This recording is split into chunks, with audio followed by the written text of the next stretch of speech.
শাইখ, আপনাকে গত সপ্তাহের আগের সপ্তাহে একটি জিজ্ঞাসা করা হয়েছে যে পারিবারিক একটি ঝামেলা জড়িয়ে একজন ভাই তিনি তার পিতামাতার গায়ে হাত তুলে ফেলেছিলেন। তো এরপর থেকে তিনি অনেক দুনিয়াবী সমস্যার মাঝে আছেন।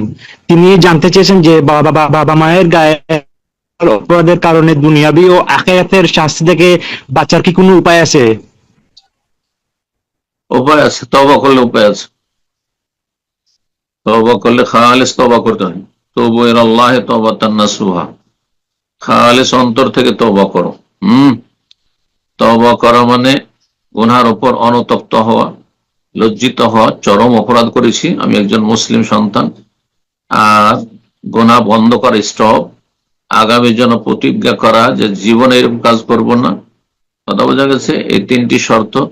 বান্দার হক নষ্ট করেছে, বাবার হক মায়ের হক নষ্ট করেছে, সুতরাং তাদের কাছে ক্ষমা নেবে এবং ক্ষমা নেওয়ার সাথে সাথে তাদের সাথে অনেক বেশি বেশি সদাচরণ করবে। ইন্নাল হাসানাত ইউযহিবুনা সাইয়্যাত, আল্লাহ বলছেন বেশি বেশি নেকি যদি হয় তাহলে সেটা গুনাহগুলিকে মুছে পরিষ্কার করে দেয়। তো খারাপ আচরণ করেছে, এখন খুব বেশি বেশি ভালো আচরণ করবে, তো আল্লাহ মাফ করে দেবেন এবং দুনিয়ার আযাব বালা মুসিবত উঠে যাবে ইনশাআল্লাহ।